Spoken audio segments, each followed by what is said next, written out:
I'm Carrie Bourne. I'm from the Office of Continuing Education at UW-Whitewater, and we partner with Fairhaven Senior Services to host the Fairhaven Lecture Series. We've been doing so since 1983. This semester, we're sharing some of our stories, and it wouldn't have been a series without including our student newspaper, which is celebrating a big milestone this year.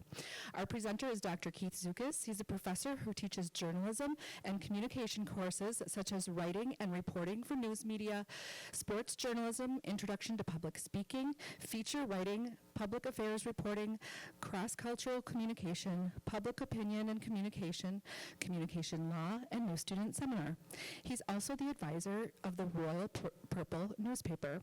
In that role, he guides students in the creation of editorial advertising and media content for print and online issues throughout the academic year. Zukas conducts numerous journalism and media research projects, contributing to knowledge in both qualitative and quantitative studies. With a focus in framing, he is particularly interested in the textual and content analysis of newspaper coverage. He studies Wisconsin energy and environmental issues such as wind farming, fractured sand mining, and nuclear power. Before coming to UW-Whitewater, he worked at 2 different newspapers in Wisconsin, a magazine and a book publishing company. Zukas has a passion for communication in the fields of journalism, strategic communication, and speech. His experience as a city-county journalist, campus reporter, strategic communications manager, event planner, and advertising assistant provided first-hand knowledge of how informative and strategic communication interact to create a dynamic mass communications society. Please welcome Dr. Keith Zukas.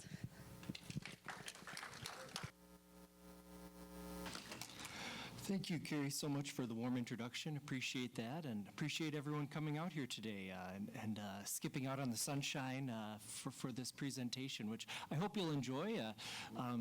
I do have quite a bit of content after that long introduction. I'm going to be powering through quite a bit as well, but definitely let me know if you need me to speak up or slow down or raise a hand if you have a comment or question too.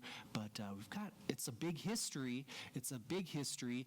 This is the Royal Purple's 125th anniversary. So it's a truly historic newspaper, major part of the campus and the Whitewater community. So a lot to cover. We'll try to get to just most of the highlights as much as we can. It is a royal history, the royal purple kind of a royalty color from medieval times. You may know any history buffs in here. So I've kind of got a royalty theme going on here. So we'll go through a round table of contents of the topics that we'll be covering. Holding court, who and what is the royal purple? Maybe you've seen some of the newspapers that we do deliver, about a couple hundred here every quarter when we're sending out our print issues these days. So who's in the paper? Who puts it together? And what's it all about? The Prince and the Pauper. Who pays for the press reporting? It's not free. The papers are free for the public to pick up, but it costs money to make that paper. Costs the computers, the overhead for the internet, things like that, and to pay the staff some small stipends each semester. Drama queen. We'll cover some major milestones throughout history. So some of the important events and movers and shakers throughout that 125 years. A royal pain. Sometimes we're not so happy with the news. What are some challenges of that news coverage when we cover maybe some contentious topics, some important issues on campus and in the community? Prince Charming, what are some PR efforts? How do we kind of combat that? How do we, create some goodwill with the community and create fellowship with the audiences?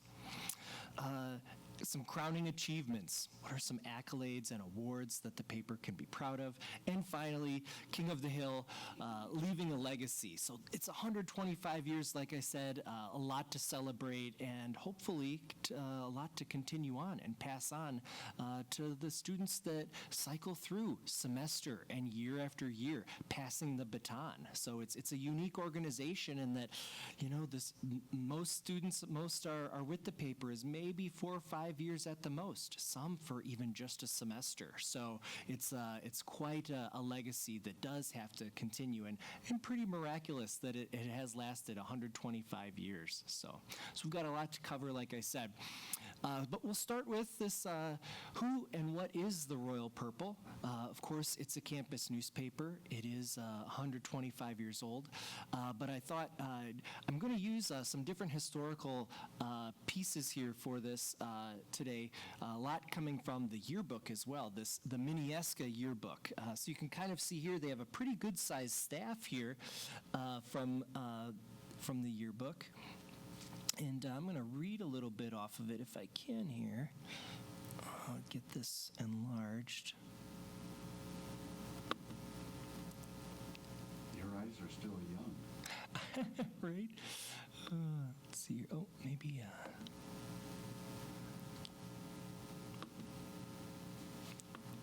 Get it out of presenter mode here.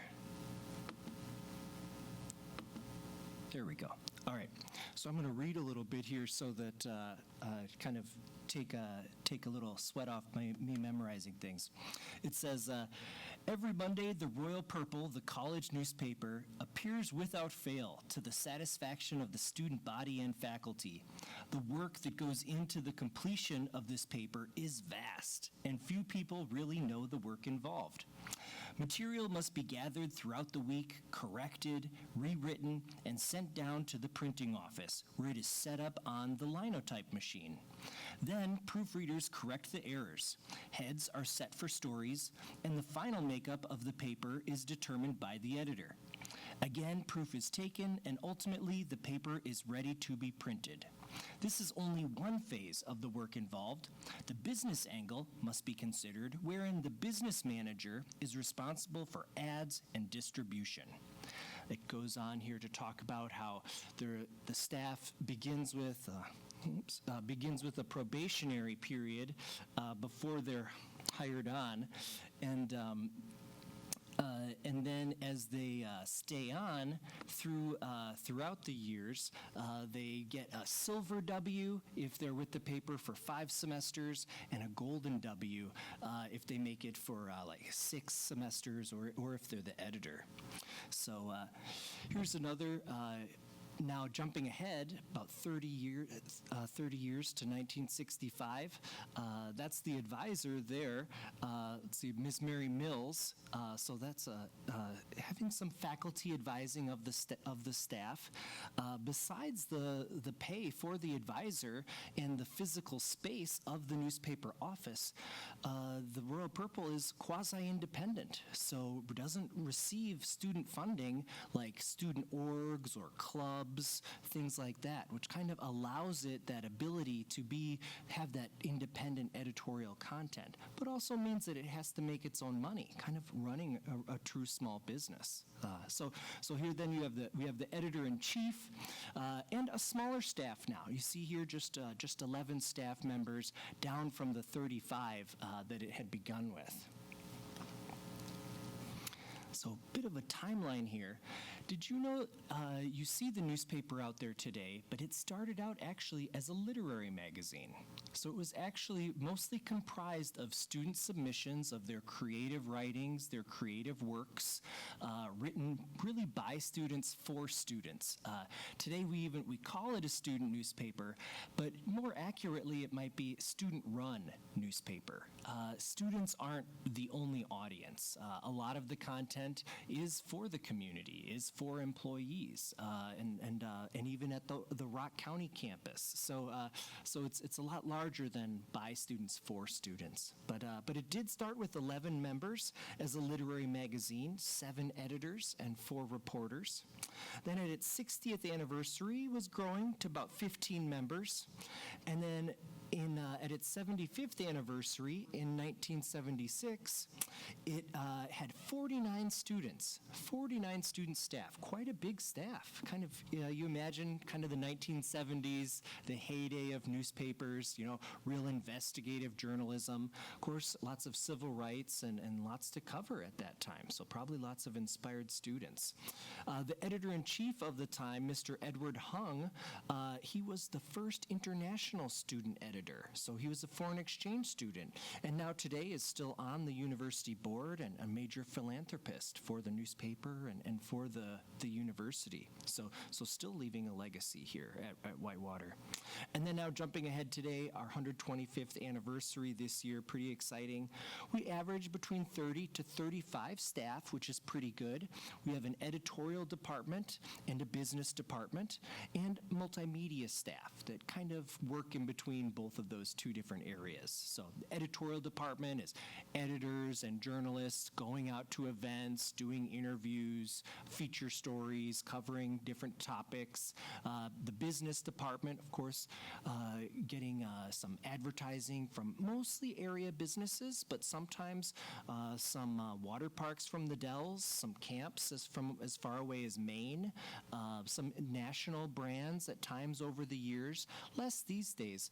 We've got some other media in the area that we compete with kind of to get those advertising dollars, and even our own university gets a lot of those advertising bucks that, we can't quite get our hands on. But that's where some donations come in as well. So we also established some good relationships with donations from alumni and supporters of free speech things.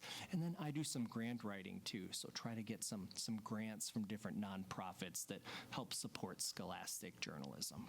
So doing well today, and a lot of that, the multimedia staff, they are graphic designers, they're social media workers, website, managing the website, so lots of, some updated staff too positions there. Here's some photos from just this past year or so. We're doing pretty decent with our finances and balancing the budget. So we got a new parade banner. You might have seen us debut this fall at Homecoming Parade and the Holiday Parade. Over there, a little bit hard to see, but we've got some new traditions going on. We do a paper airplane making contest out of the newspaper every fall, and whoever throws theirs the farthest gets some prizes. So some fun new traditions too that we're adding in. Here on the side photos here, these are some staff presenting at the Milwaukee Press Club Hall of Fame Awards. Every year, every fall, they induct some new members into the Hall of Fame. Recommend you heading down there if you've ever been to the Milwaukee. The Newsroom Pub is the front-facing part of that old press club organization, the longest running, continuously running press club in the U.S. Pretty historic place, actually. They've got signatures of all different presidents and famous folks all over the walls that have came as guest speakers. So it's a pretty neat event. The students get to go and they interview some of the inductees so they can do an introduction for them before they receive their awards, and great networking and way to get involved and into the industry. And then here you see us having a group photo in the center at the start of each semester. We do some great training. This is the inside of the Royal Purple office located on Prince Street off of Lot 2 parking lot, kind of by Laurentide Hall in that center of the arts area over there. So we've been there for about 5 years, probably longer than that, maybe 7 years or so now. Was in the basement of the University Center for several years, but now we've been in McCutcheon Hall, but we'll be moving over by the TV and radio stations by the Anderson Library in a few years after this big Heidi Winther project finishes up. So kind of some pieces moving around campus. But it's a fun day, fun training day for the staff and a good group of students. And you can see they come from all walks of life. We've got different majors in journalism. Some are writing majors, business staff, of course, some arts majors and photographers. So it's a diverse and well-represented group of students from campus, people active in campus politics and sports. So it's a well-rounded crew. And this was my first staff in the top left there back in 2017. It's our holiday celebration after the parade, some more staff photos, and we try to do some fun things too. It's a lot of work, but we do try to go bowling on campus, have some potlucks, have some movie nights and things. I tell the staff to kind of plan around 5 hours a week dedicated to the newspaper. We have 2 meetings a week, and then 1 hour to help staff our front desk shifts, and then at least 2 hours or probably more going to those different sporting events and events on campus, in the community, meetings, and interviews and things. So they make just a few $100 a semester, not very much, but a little something to say thanks for all the hard work that they do, and or they can participate for credit. So we do also offer a couple classes that they could otherwise be involved in for credit. So.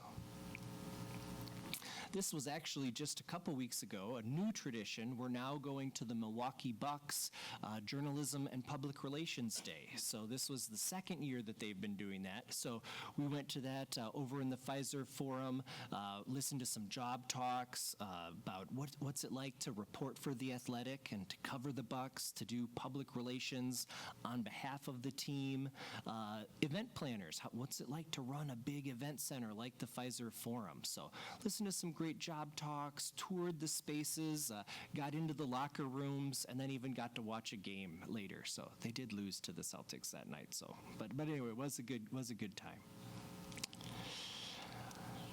Tons of stars. So many. We've covered the staff and kind of what the staff does. Now, who are the stars of the paper? Who are all the terrific folks that we get to tell the human story, talk about all the great work they've done? Won't go through this whole list, but I think that it's being recorded and they'll be available online if you're curious. And I'll give you my contact information if you'd like a copy of this presentation too, a PowerPoint. But of course, I'm sure you know John Belushi was a graduate from UW-Whitewater, the famous actor. Other actors, Isabella Hoffman, who stars in JAG. You may have seen that on TV. Jessica Zor on Gossip Girl. Emmy Fink. She's actually coming to campus this fall, October 17th, if you're free. She's a Fox Sports broadcaster. She hosted Buzzed Into Madison on the CW. What's that? Yeah, yep. She graduated here with a journalism and an education degree. And Discover Wisconsin, she hosted that. And she now co-hosts John McGovern's Main Streets, if you've ever seen that on PBS. Yeah, so she's a great graduate. Some other broadcasters, I love just seeing our students, seeing them on TV, on the local news. And of course, they send back their clips from their papers and things. So lots of emerging talent, too. We've got several major CEOs that have come from Whitewater that we've covered while they've been here in the business groups, like the American Marketing Association and whatnot, and have gone on. Frederick Arndt, who was a executive with Apple, Frito-Lay, and Capitol Records. Carol Cartwright, who became the first female president of Kent State University and Bowling Green State University. And then several politicians, some names might ring a bell, Robin Voss, Mark Newman as a U.S. Congressman, so a bunch there. And then this other column over here is our powerhouse of athletes, all the amazing athletes that have gone professional. We've got Quinn Miners, who now you might be watching, playing for the Broncos, Jake Kummerow for the Packers, and a lot over the years, of course, with the Brewers, the San Diego Padres, wheelchair basketball medalists, mixed martial art fighter Corey Anderson, of course, Bo Ryan, right, our Wisconsin Badgers Hall of Fame basketball coach. So some real talent that have made it in the paper while they were here as students, and now we continue to follow and get in touch with them if we can. So a lot of them we have to get through their agents, but we like to check in on them every now and then. And we brought some big speakers over the years too. Some big hitters, more politicians. John F. Kennedy before his campaign in 1960. Dr. Martin Luther King in 1961, delivering his "The Future of Integration" speech, now famous speech. And then more recently, Mary Beth Tinker, free speech activist, but when she was in high school, led a free speech movement in Tinker versus Des Moines Independent Community School District, all the way up to the Supreme Court. So a landmark case for free speech rights for students. So pretty important person there. She was just here a few years ago.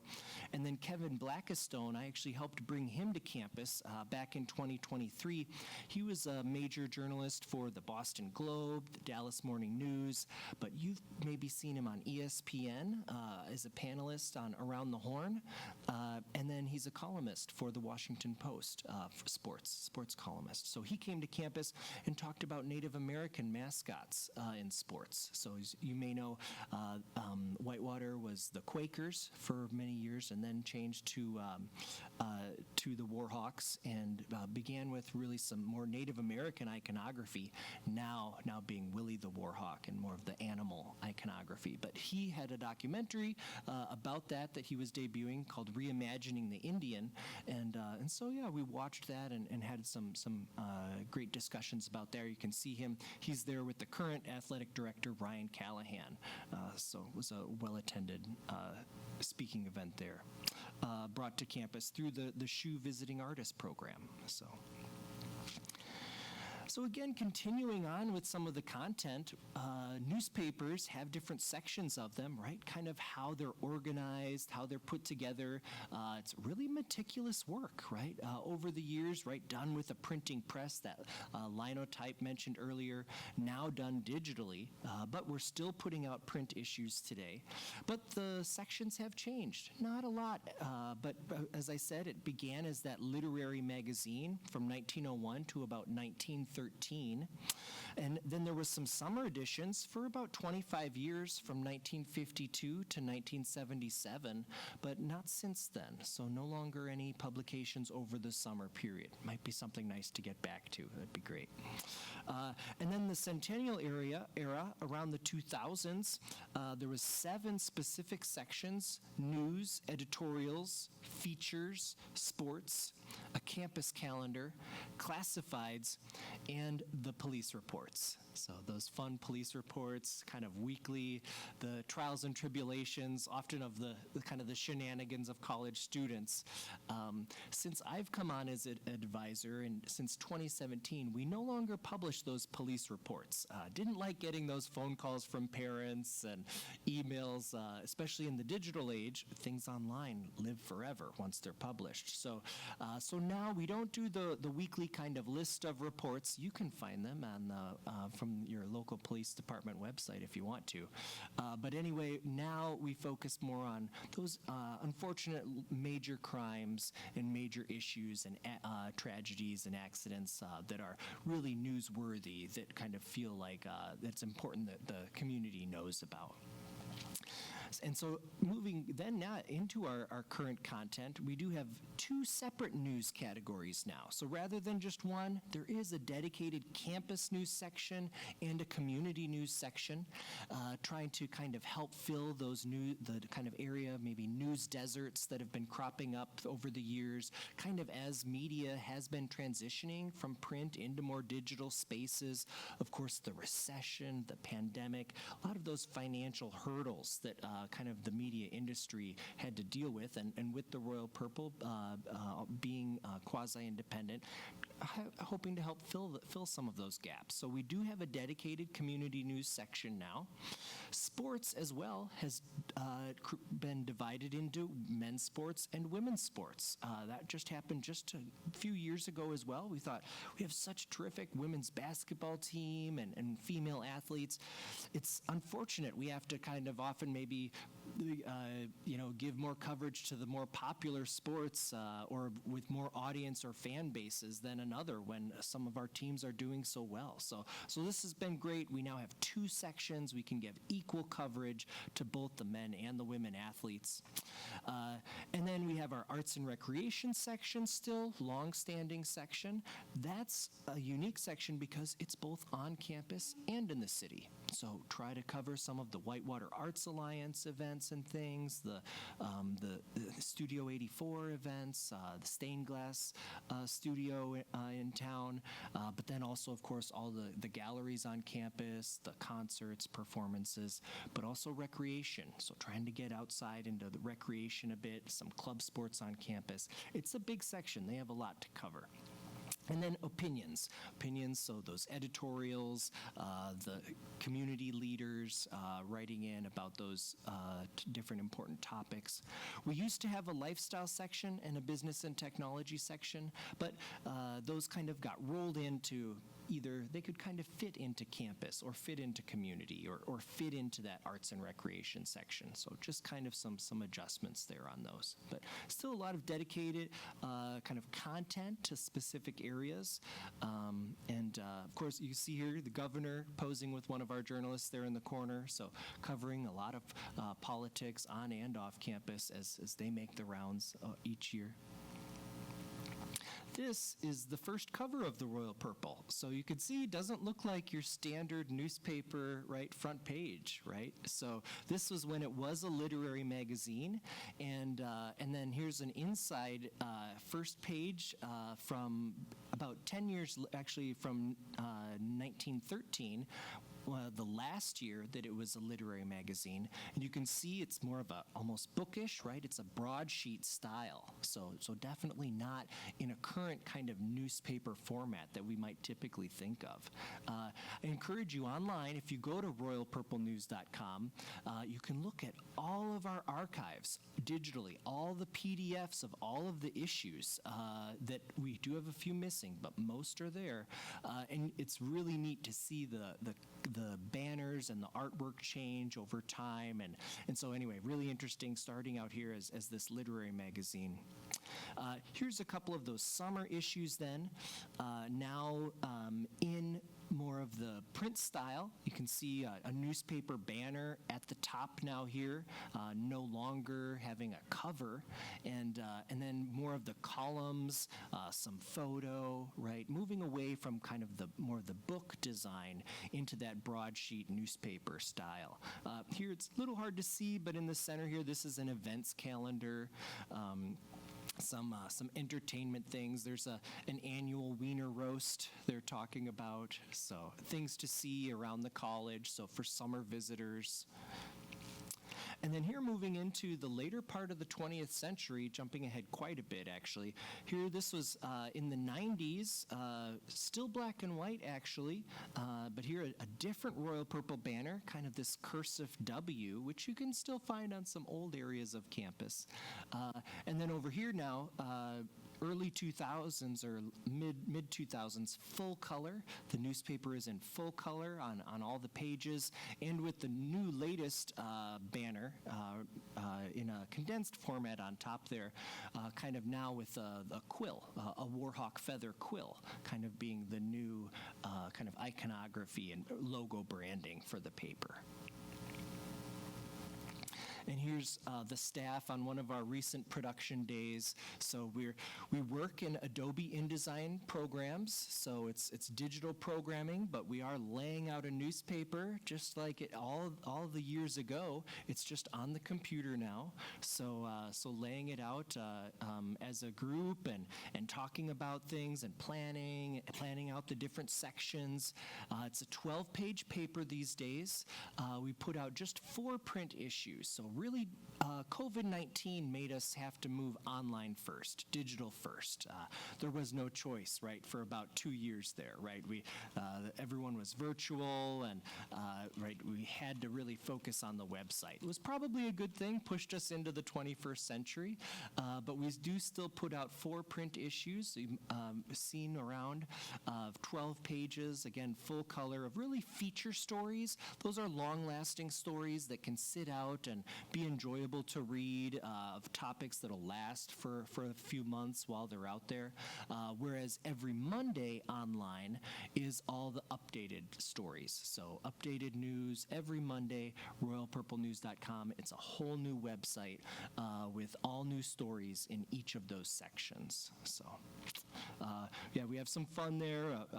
One of our partners, Rocky Rococo's, we trade advertising for pizza on these production days when we put the paper together and have a good time doing it. Little fun, little play, and a little work. And here is some screenshots of that website I just took this morning, actually. You'll see here at the top, there's our banner. It does change from week to week depending on the different theme. You see there's bottles there. It's Alcohol Awareness Month. So it's kind of an artistic rendition on that theme. There's a poll always at the top of the website, an opinion poll, asking people their opinions about whatever topic it is that we're covering. You can see our feature story here at the top. It's a carousel of our top stories that rotates, and we've got our election results there. Some advertisements from some campus and community partners, and then all the different sections, moving down as you would scroll down. It looks different on your phone, but this is if you're on a computer. All right.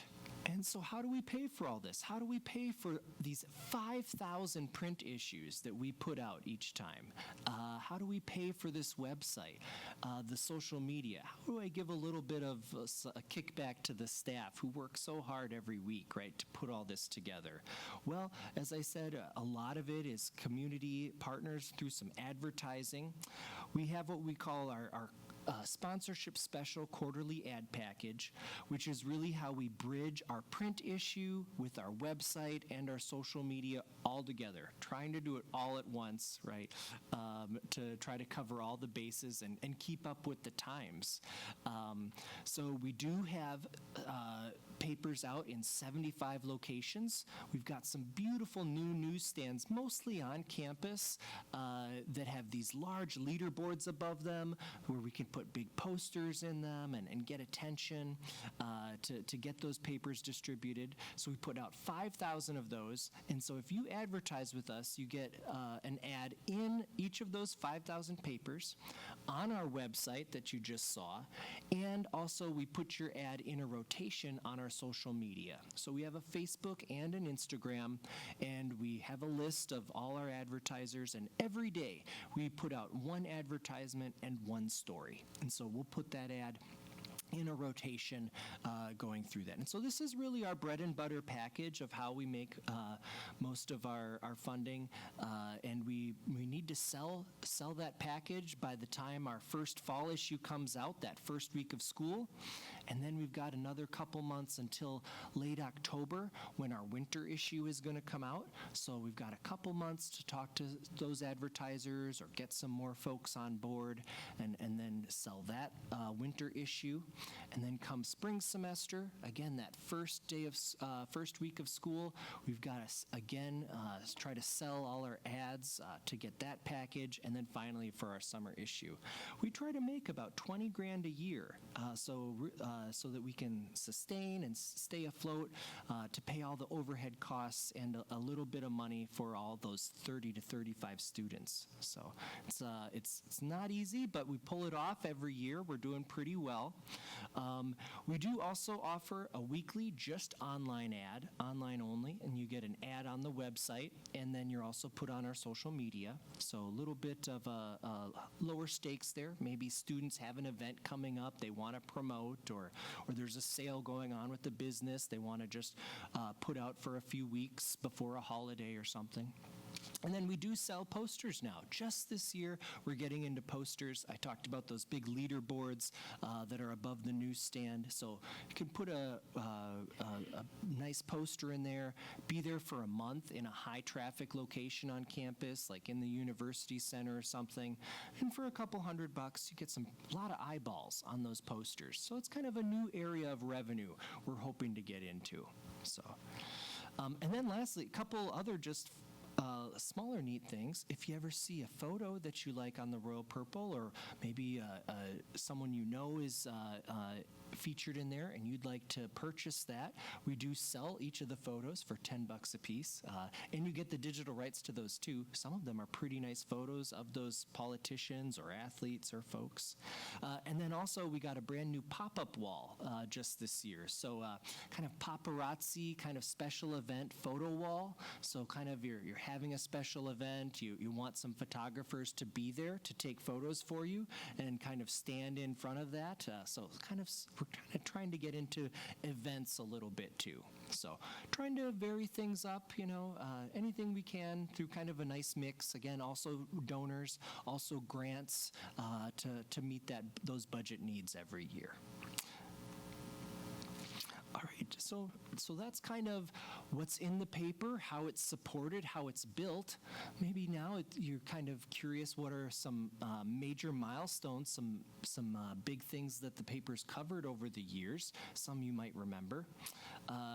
Lots of historical milestones for the university, of course, as the university has changed over time, starting out as a normal school, a teaching school in 1868, and then Old Main, right, being destroyed by the first fire, right, a fire in 1891, the north wing of Old Main, and then jumping down again in 1970, the Old Main destroyed again, right? Now it's replaced by Higher Hall, but only the east wing was left that year. So 2 fires, 2 major tragedies on campus were covered.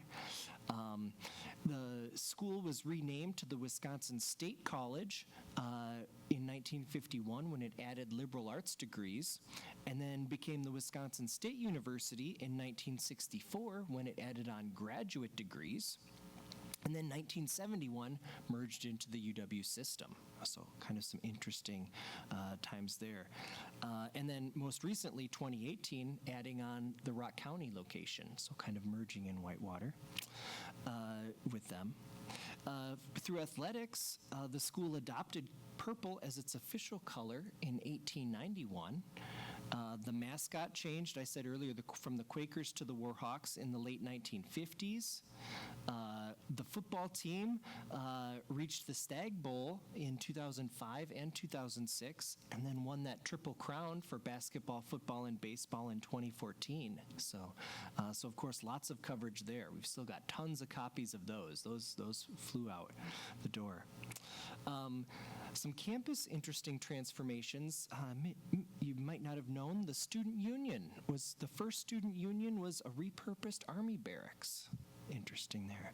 And then in the 70s, became really known for its accessibility for disabled students and the launch of its wheelchair basketball program in 73. The College of Business earned its accreditation in 74. And then just this year now, we've launched the Bachelor of Science Artificial Intelligence program just this year. So that's kind of a more recent major milestone.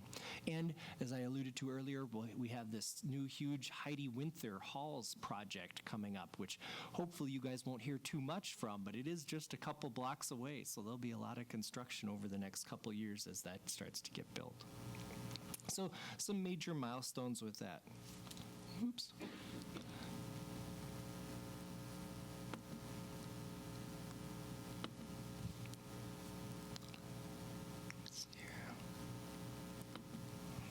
Wrong button. So here's some cool photos kind of following up on those. We've got the football team up here from 1907 and Wisconsin's finest marching band here in the lower left-hand corner. This center picture is Old Main, lined by some beautiful elm trees, Model T car there out front, pretty cool. And then up here, the first dining hall, and then those iconic entry gates as you enter the hill up by the Alumni Center to the university. So some neat history here that's also been covered in the paper and in this book, A History of Wisconsin State University, Whitewater, if you're interested as well. Some pretty cool newspaper clippings about free speech. Free speech has been an important issue on campus. I joke when I talk to people not from the area that our color is purple, right? We're a red and blue state, right? And really is on campus as well. Really interesting political mix and cultural mix we've got. And so free speech has always been an important topic.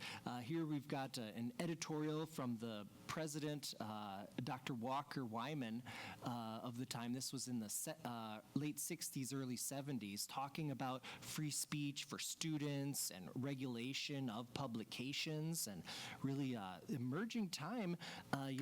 We're pretty lucky at Whitewater. We're one of only 2 schools. Only UW-Eau Claire is the only other school that has a TV station, radio station, and student newspaper. All 3 student run. Not even Madison or Milwaukee have those student run versions of those. So talking about the importance of student free speech rights.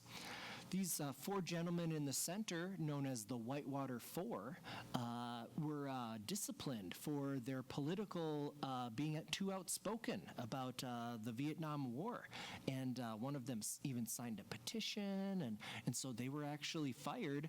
But then students were upset and protested, and they did get their jobs back. So interesting things going on there. And then here on the far side here, you see some other topics about free speech and coverage of the second fire of Old Main, believed also to kind of be related to those protests and those the unrest going on campus during the 70s. Some of these the kind of post-civil rights era and turbulent times. So those can be challenging topics for young adults to cover, right? Talking to important folks in maybe high-level positions and being willing to publish your work and have your name, your byline on that work. So there are challenges in covering a lot of these. It takes some bravery on behalf of these students. Here's again citing the Minnieska here. Interesting talks about some of the different topics that was unpopular and covered by the newspaper during these years. We'll see if I can read a little bit of it here. It talks about the faculty being discouraged and not enjoying a lot of the editorials that the students were writing and talking about. Over here in the top left corner there, that's a picture of the advisor of the time with his staff, and it talks about how he's kind of a buffer between the student newspaper and administrators, and I can sympathize with him. It often is that way, kind of an intermediary between students and different issues and entities that they have to deal with and cover on some of these important topics. So let me look really close here if I can see. Tommy Goff. Yeah, Jovial Tommy Goff, they called him. So, yeah, pretty interesting stuff. Who was the Whitewater for? Yeah, I can go back here. If I can again see, I can't.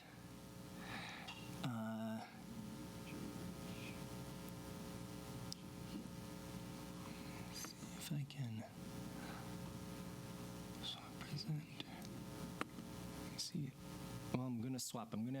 I'll switch it back. Vlad Thomas is there on the left from 1971. And then Richard Adamany. And then George Adams and William Lafferty. So, yeah. All right. Of course. Yeah, ringing a bell, huh? Oh, okay. Here we go. Oh, all right. So, so here's some clippings. Sorry, again, it's a bit hard to see, but here they're burning books. They're burning their student handbooks in the top left corner here in protest for free speech rights. This one in the center here, Chicanos Demonstrate, was from the Latino population unhappy with the tutoring services. Saying they were unhappy that they weren't getting serviced as well as other students on campus.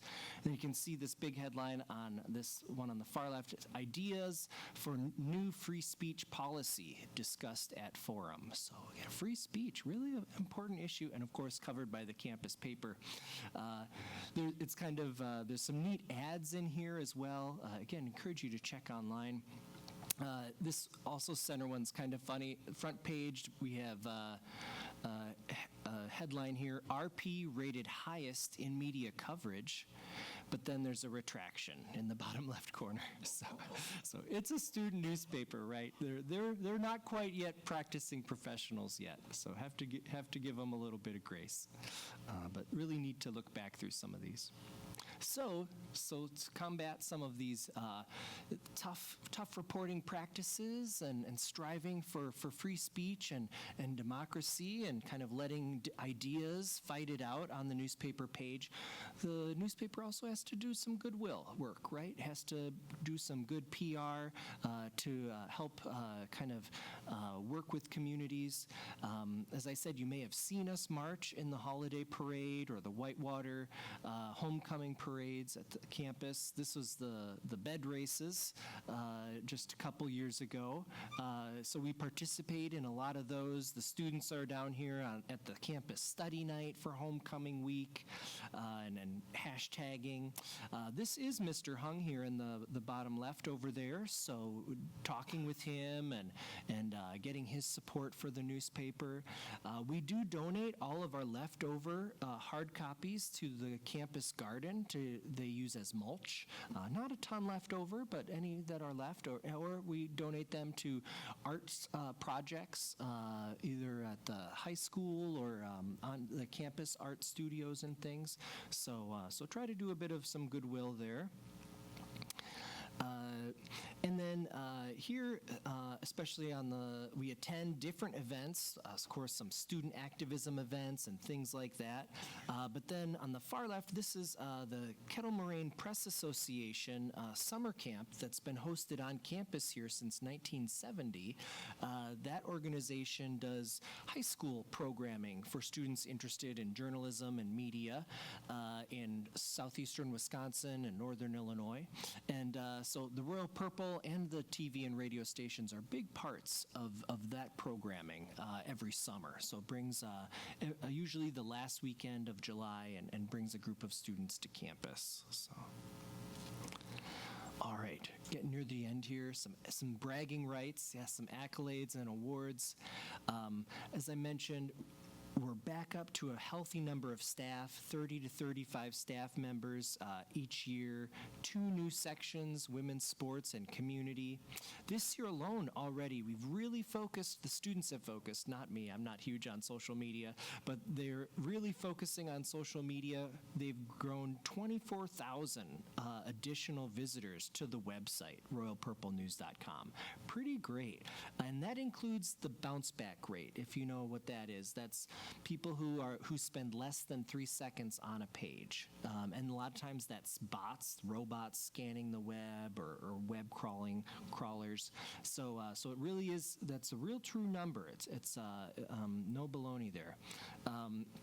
And they read average of, we're up 5,864 more stories read this year than prior years. Some major financial good milestones, especially from the last election, really getting into that poster advertising helped a lot in the last presidential election. So I had lots of posters out in the newsstands. And I have to give a shout out to the Anderson Library for all of this digital content. When we tried to start an archiving project right before the pandemic hit, but then the pandemic did hit, and it didn't take off. But after we recovered from that, I worked with the Anderson Library and the Wisconsin Newspaper Association and the Wisconsin Library System and the Wisconsin State Historical Society, and that's how, again, go to royalpurplenews.com and scroll down, you'll see Enter the Archives, and you can see all of our issues as PDFs, digital PDFs. You can download them for free. They're also available through anyone with a library card who logs into a public library internet website can also access our content through there. And we have hard copies on campus in the library, in the Historical Society in Madison, and in our own Royal Purple office. So we've really, it's been a big archiving project. We are still missing some issues. So if you know, between the years of 1914 and 1941, we are missing a good chunk of some issues in there. So still on the lookout for some. But it's been a really great project, and I have to thank those folks for helping this track the history of the campus and the community and the newspaper. So how are we leaving a legacy? How are the students passing on the baton, as I said before? Well, they are continuing to win a ton of awards, participate in a lot of that great educational programming. This year, they won 16 awards at the Wisconsin Newspaper Association and the Milwaukee Press Club competitions. And up here on the left, this is this year's editor-in-chief, Chase Keller. He won Collegiate Journalist of the Year, which is the highest award that you could win. And I think I've told you, I've been here for 9 years now as advisor. I nominate a student every year.